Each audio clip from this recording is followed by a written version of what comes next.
রাফির ছোট্ট বিকেলের স্কুল এখন গ্রামে সবার নজরে আসতে শুরু করেছে।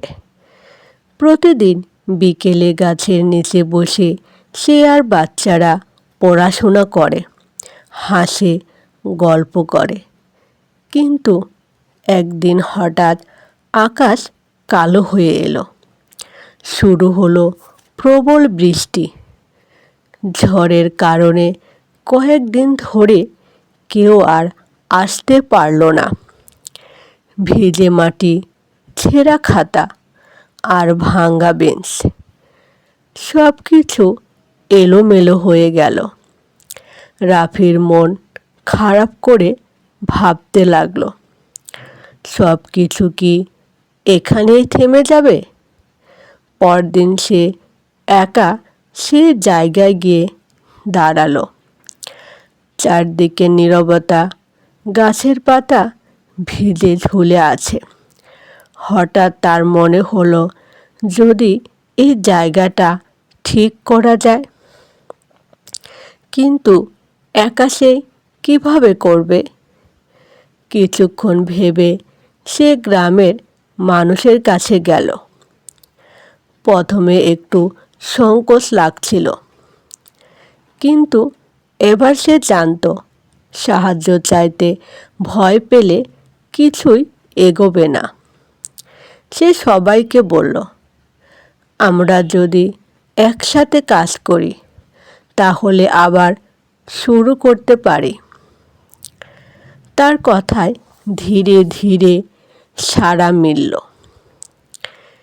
কেউ পুরনো টিন এনে দিল, কেউ কাঠ, কেউ আবার পরিষ্কার করতে সাহায্য করল। রাফির বন্ধুরাও এগিয়ে এলো।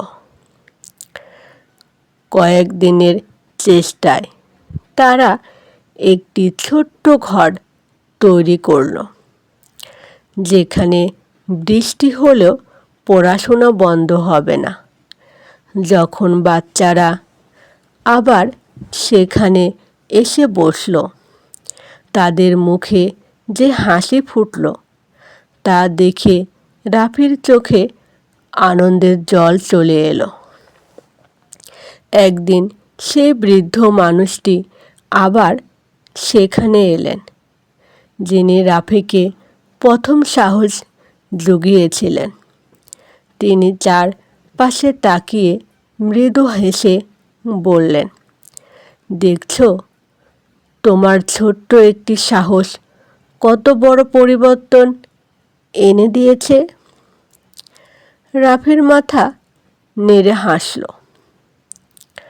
সে বুঝতে পারল, সাহস শুধু নিজের জীবন বদলায় না, তা ছড়িয়ে পড়ে অন্যদের মাঝেও। সন্ধ্যার নরম আলোয় সেই ছোট্ট ঘরটি যেন আলোর মতো জ্বলজ্বল করছিল।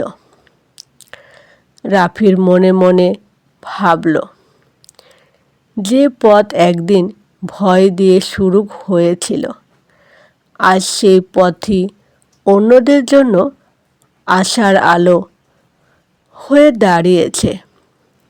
আর সে জানল, যত বাধাই আসুক, একসাথে থাকলে কোনো স্বপ্নই থেমে থাকে না।